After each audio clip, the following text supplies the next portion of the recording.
Então, hoje nós estamos no nosso terceiro encontro sobre este estudo das corretas relações humanas.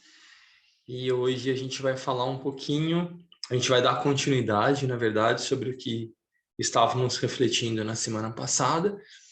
E na semana passada o texto alertava para, embora estejamos vivendo um ritmo bastante agitado, por conta do desenvolvimento tecnológico, por conta do desenvolvimento da mente, o texto alertava sobre a importância de, dentro de um dia de 24 horas, conseguirmos ao menos 15 minutos para as nossas práticas de meditação ou para termos um momento interno. Sim, eu vou dar continuidade na leitura do texto e vocês podem me interromper, questionar, comentar sempre que acharem pertinente.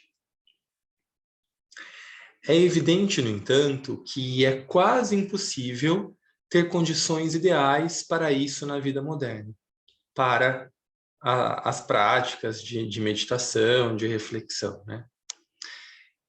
E qualquer momento tranquilo que conseguirmos no dia é um oásis a ser aproveitado. Um ritmo bom para estabelecer inicialmente é meditar no mesmo lugar como a primeira coisa toda manhã, antes de entrar no embate do dia. Então, meditarmos assim que acordarmos é o ideal. Por quê? Porque o nosso cérebro, após o sono, descarregou todas as informações que chegam a ele através dos 5 sentidos e ele está pronto para novas experiências do dia. Assim como os nossos corpos emocional e mental, especialmente se não tivermos tido um pesadelo ou um sono muito agitado, também estão mais apropriados para uma prática de conexão com o eu superior, para uma reflexão, né, para concentração, que são etapas que acontecem na meditação. Assim, o ideal é sempre que a meditação seja ao acordar, por uma questão de objetividade, de produtividade mesmo. Agora, se não for possível, ela pode ser feita num outro momento do dia. A regularidade é muito valiosa. Contudo, não deveríamos depender de tal ritmo. E mesmo se levar mais tempo para nos sintonizarmos com o trabalho interno e for mais difícil, é melhor aprendermos a fazer isso, independente do nosso entorno, tão logo quanto pudermos. Então, de novo, o ideal é que, sim, seja num ambiente mais silencioso, mais tranquilo, que, sim, seja no mesmo horário, por conta do ritmo que vai ser estabelecido. E, óbvio, a regularidade é o que torna a prática valiosa, né? É o fato de estarmos criando um ritmo, né? Uma disciplina, é o que vai favorecer um fluxo constante de energia. É igual quando você faz um exercício físico, por exemplo. Se você treina 2 dias e fica 4 sem treinar, você não vai conseguir os mesmos ganhos que se você treinar, nem que seja uma quantidade menor, mas todos os dias com regularidade. Então, da mesma forma, é o que acontece com a nossa prática meditativa, com o desenvolvimento da atenção, da concentração, da reflexão. Então, esse é o ideal, né? Cada um tem os seus próprios problemas quanto a isso, e cada um tem que resolvê-los tão bem quanto puder. Então, cada um vai encontrar aí, né? A gente dá aqui uma orientação, mas cada um vai encontrar aquilo que for possível dentro do seu esquema. É melhor fazer, nem que seja por menos tempo, do que não fazer. Um exemplo que bem poderíamos manter em mente, mesmo se não pudermos almejar tão alto, é o do irmão Lawrence, que era capaz não só de rezar, mas também de experimentar continuamente uma vívida percepção da presença de Deus, enquanto executava os seus deveres na cozinha do mosteiro. O irmão Lawrence, para quem não sabe, é o irmão Lawrence da ressurreição. Foi um monge francês do século XVII, que eu acho que foi uma das primeiras pessoas que falou sobre mindfulness ou atenção plena. Ele escreveu no século XVII, ele era da Ordem das Carmelitas, e ele era cozinheiro do mosteiro. E ele escreveu um livro que é muito famoso na literatura cristã, que é a prática da presença de Deus. Então, ele dizia que em cada coisa que ele fazia, ou que cada um de nós fazemos, é possível estar na presença de Deus. Então, ele podia meditar enquanto cozinhava ou quando fazia outras atividades. Para quem tiver interesse, vale a pena pesquisar um pouco sobre a vida dele. É bem interessante. E traz mesmo essa atenção, né? Essa presença atenta no dia a dia. É muito legal. Há outro valor na ação interna da meditação que geralmente não é compreendido. É que a meditação é redentora, tanto em qualidade como em efeito. Em nossa própria área psíquica, e também se feita com outros, em grupo, em círculos cada vez mais amplos, ela redime a atmosfera psíquica nublada em que vivemos. Ela a transforma. E é um método definido de cooperar com as forças redentoras. Muitos de nós temos um conceito muito abstrato de redenção e estamos inclinados a pensar que é algo que apenas os grandes seres podem produzir.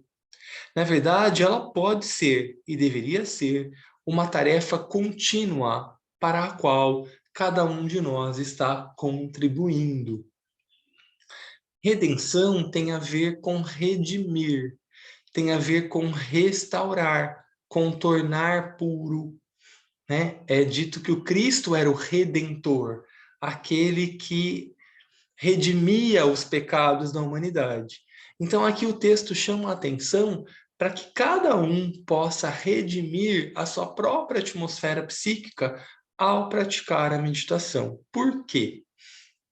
Porque quando a gente se concentra, quando a gente procura um contato com o nosso eu superior, quando a gente faz um alinhamento dos corpos da nossa personalidade com a alma, a gente está redimindo essa matéria mental, por exemplo, que compõe o nosso corpo mental. A gente está dando uma nova possibilidade para essa matéria mental, para responder, por exemplo, ao aspecto luz. Quando a gente faz o nosso alinhamento na meditação e a gente dá a possibilidade de alinhar o nosso corpo emocional com o segundo aspecto, o aspecto consciência, o aspecto amor-sabedoria, a gente está redimindo essa matéria que compõe o nosso corpo emocional para que ela seja mais responsiva ao amor, a corretas relações. Da mesma forma, quando a gente faz o nosso alinhamento do corpo etérico-físico com a alma, a gente está redimindo a nossa matéria etérico-física para a possibilidade de expressão, de responder ao primeiro aspecto, ao aspecto propósito, que é o que a gente veio expressar quando escolhemos encarnar fisicamente. Então, a gente pode redimir a nossa própria esfera de atuação. Como grupo, a gente tem a possibilidade de redimir a matéria grupal, né? E como um grupo mundial, a gente pode sim contribuir com a redenção da psicoesfera humanitária, né? Da humanidade, não esperando que isso seja feito por algum outro ser, por alguma outra questão transcendental aí, como os místicos em geral se apoiam, como nós às vezes nos apoiamos. Então é importante também acrescentar essa qualidade, essa característica às práticas meditativas. Tudo bem até aqui, pessoal? Sim. Tá bom. A realidade da vida de pensamento, a sua efetividade e a sua criatividade potencial não podem ser reforçadas demais. E toda essa compreensão do valor do pensamento revela que cada um de nós tem um papel a desempenhar. Mostra que temos um poder do qual podíamos não estar cientes e, portanto, do qual não fazíamos correto uso. E que podemos, se assim escolhermos, ajudar de modo muito real a estabelecer uma nova e melhor era. É por essa razão que a prática da meditação delineada neste grupo é dirigida e dedicada, como dito anteriormente, a certas leis e princípios que foram chamados os da nova era. Então, o mestre o Roberto Assajoli linka a capacidade de redenção e aí, ainda assim, a capacidade de construção, a capacidade criativa, né, de criarmos através do pensamento. Por isso, a gente vai, como grupo, refletir sobre leis e princípios, de modo que possam contribuir efetivamente com essa chamada nova era. A meditação criativa consiste de diversos usos específicos e bastante diferentes das nossas capacidades internas. Por exemplo, a meditação reflexiva quase poderia ser chamada o oposto da receptiva e requer um processo mental muito diferente. Então, a meditação receptiva é quando a gente cultiva um silêncio interno, a gente vai ver isso melhor mais para frente ao longo do nosso curso, mas é quando a gente cultiva um silêncio interno e uma ação invocativa à alma, e então a gente constrói um receptáculo, um cálice, onde essa evocação ou resposta pode ser absorvida.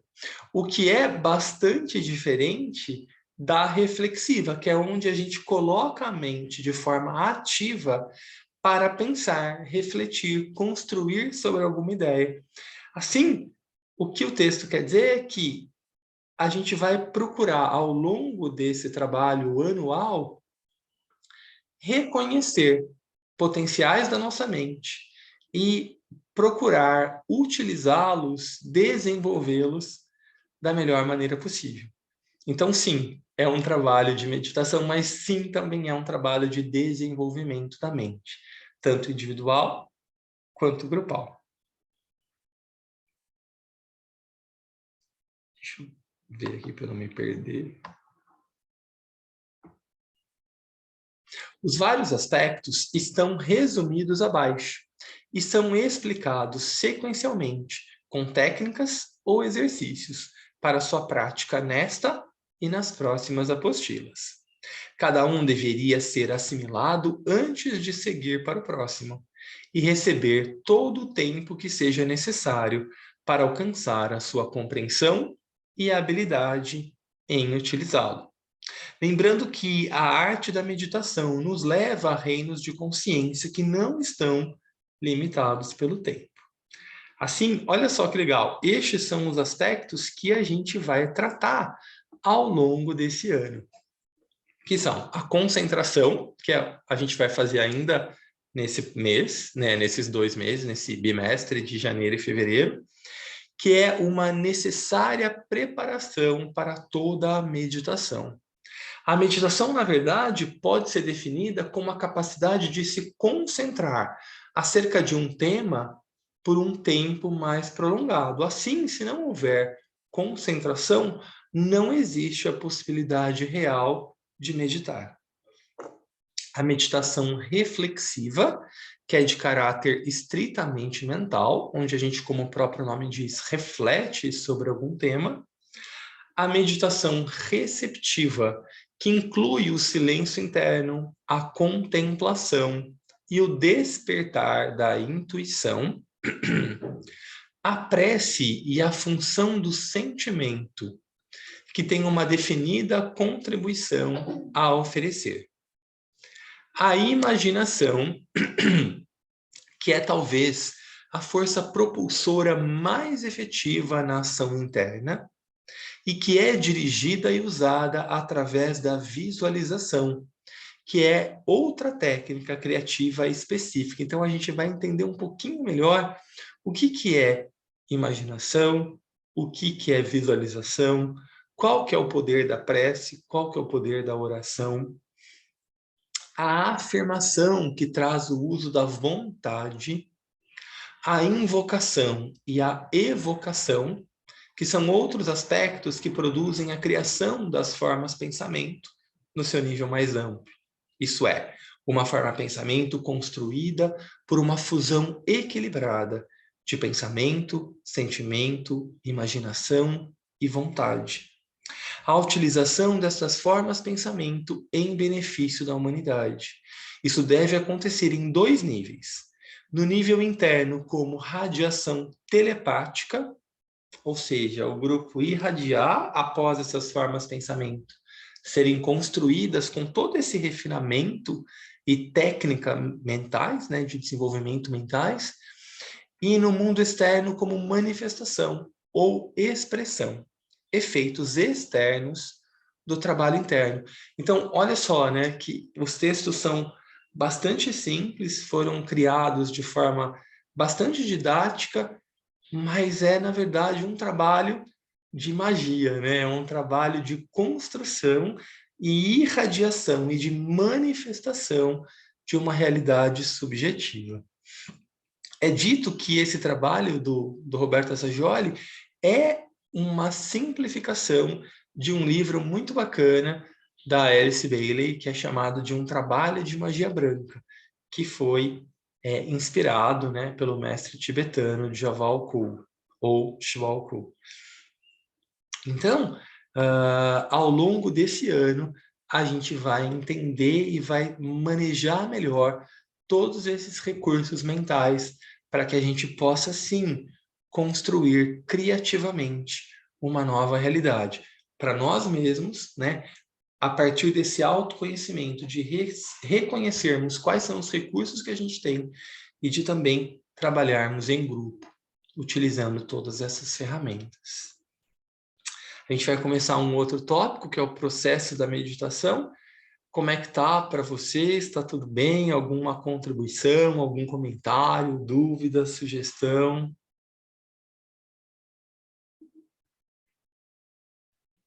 Alguma partilha?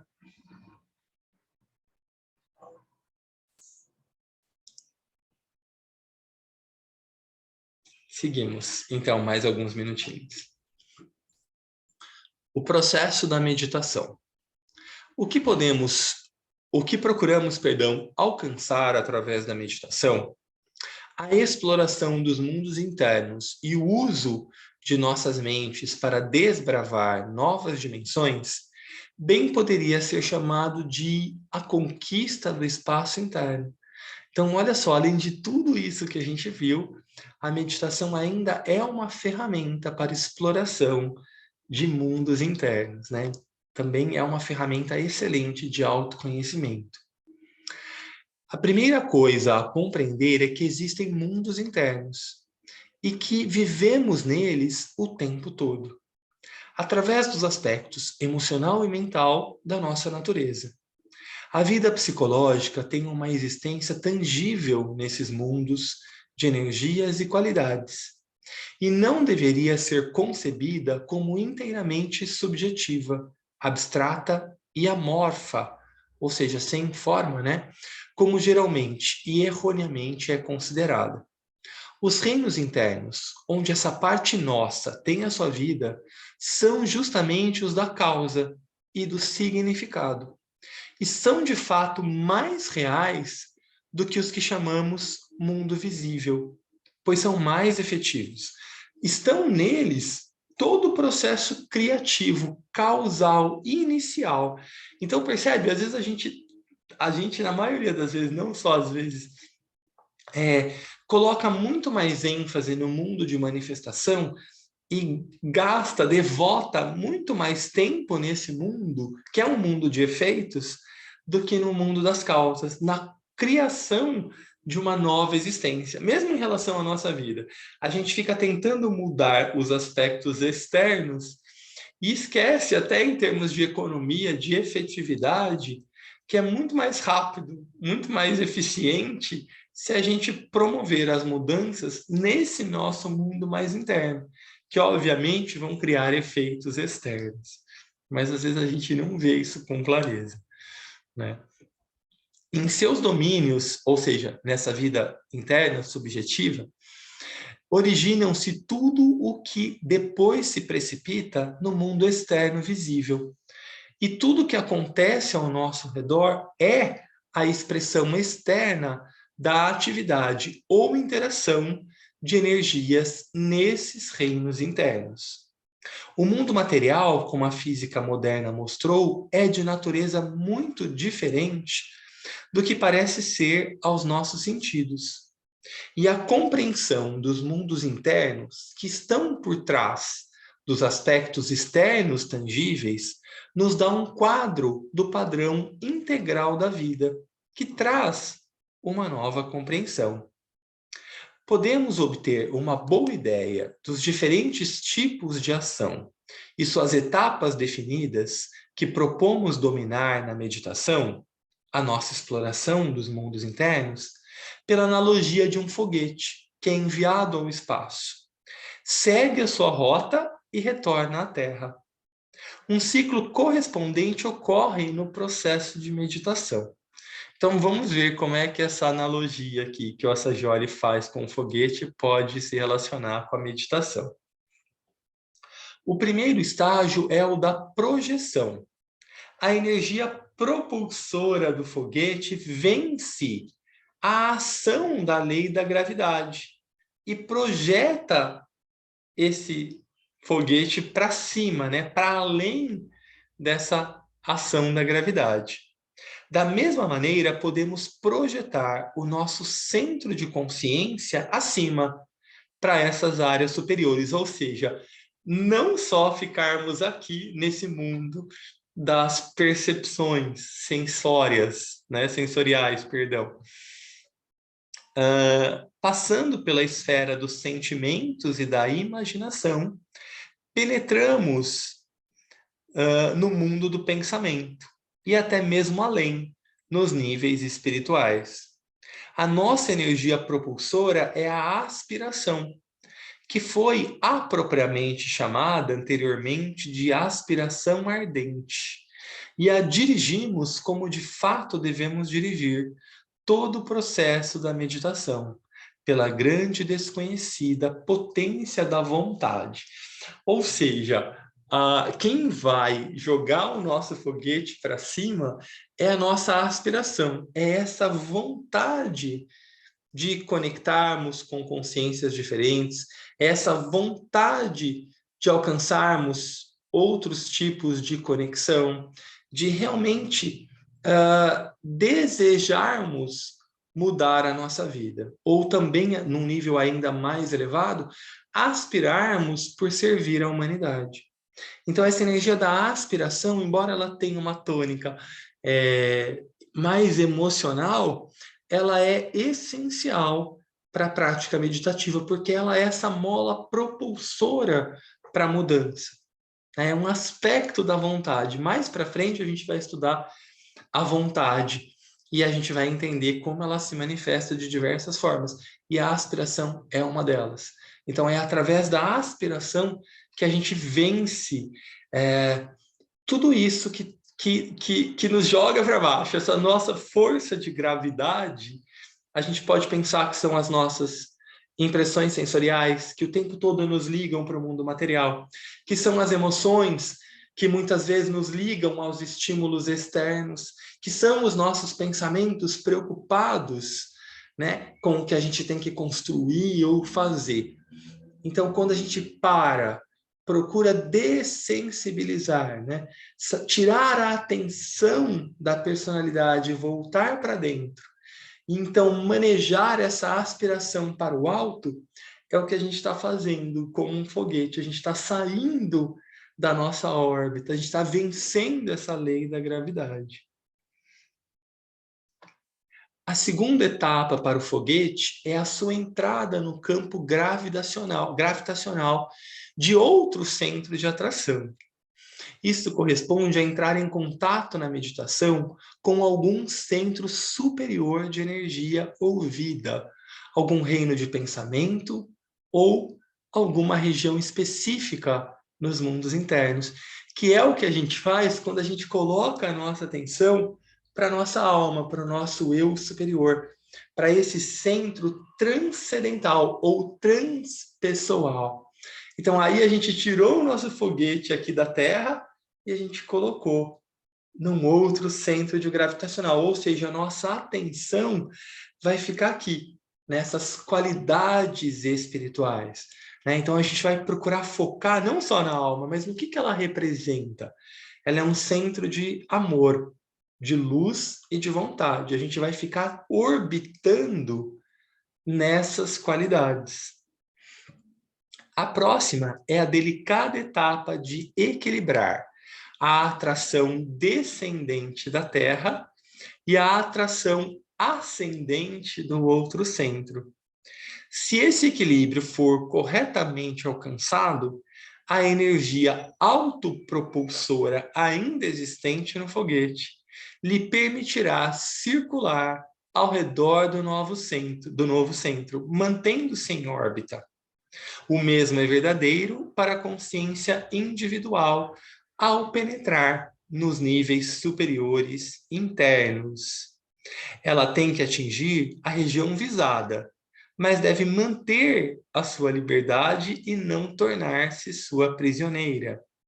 Ela deve permanecer naquela área apenas o tempo necessário para o seu propósito, isto é, experienciar e registrar o que quer que possa ser captado do centro com o qual foi feito o contato, ou da região do pensamento alcançada. Então, devemos encerrar a meditação de maneira harmoniosa e intencional.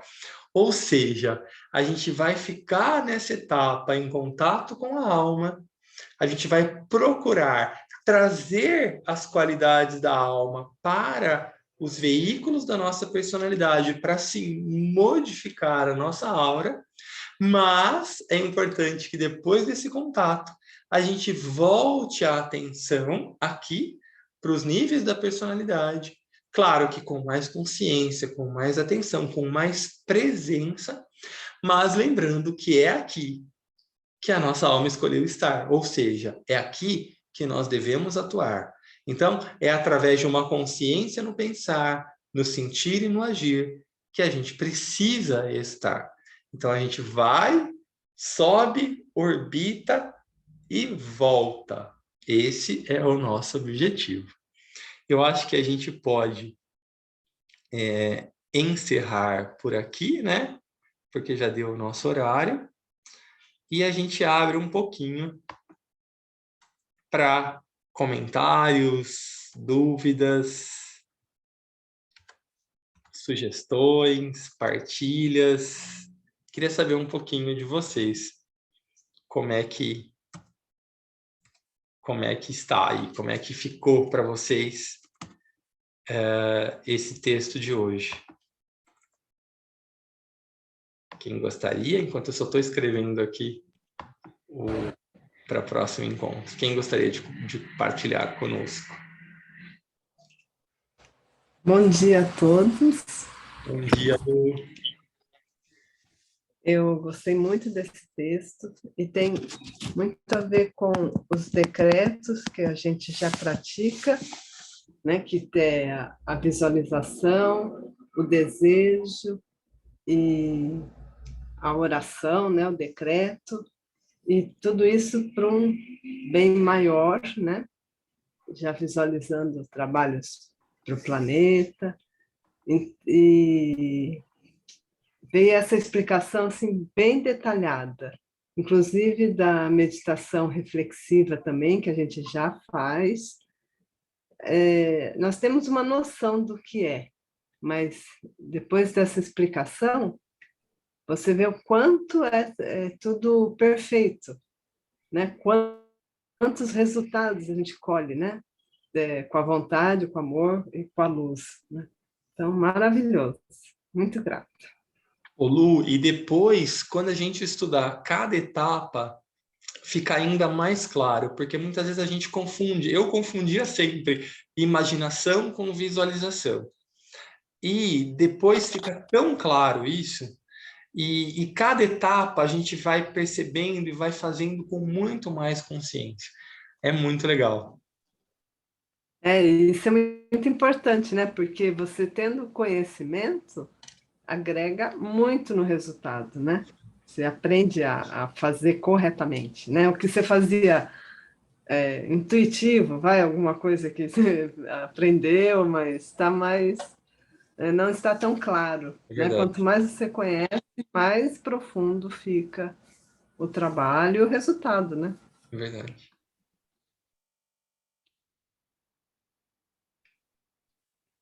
Quem mais gostaria de compartilhar conosco? Temos alguns minutinhos. Bom dia para Bom todos. dia. Eu achei assim, o texto bem esclarecedor, né? Ele é bem pedagógico, vamos dizer assim, né? Então, eu acho que, complementando o que a Lu falou, a gente já até pratica, mas a gente não tem ainda muita consciência dessa prática, né? E só a leitura desse texto já dá um caminho aí, um direcionamento, né? Eu tô achando assim super bom. Nossa, acho que vai agregar mais qualidade para o nosso trabalho, né? Eu gostei muito e gratidão pela sua disponibilidade mais uma vez. E bom dia para todos. Bom dia. Bom dia. Bom dia, Jô. Tudo bom, gente? Primeiro, que bom estar aqui de novo, reunido em grupo. Estava sentindo falta, me perdi um pouco aí no trajeto. Tentar voltar, né? A gente faz isso, umas idas e voltas aí, né? Mas acho que é isso, destacar hoje um pouquinho aí dessas diversas formas de meditação, né? Porque às vezes a gente fica mesmo focada em uma, pensando que é só aquela forma, né? E de repente você se vê fazendo outras formas de meditação também durante, né, o nosso percurso. Então, acho que ficou um reforço disso, né? Às vezes a gente não está naquela que a gente imagina, mas a gente está fazendo de outras formas, né? Então, acho que veio para reforçar isso. Tá? Obrigada, gente. Bom dia. Bom dia. Bom dia, pessoal. Oi, Rô. Bom dia. Complementando tudo que todo mundo falou, né? Vai dando, para mim, assim, é como uma luz que vem clareando, iluminando e tornando mais consciente mesmo o nosso trabalho, a meditação individual. É muito legal. E um texto gostoso, né? Que fala, que toca a nossa verdade, né? A nossa alma. Muito bom. Estou gostando, gostei muito hoje. Que bom. Obrigada, gratidão.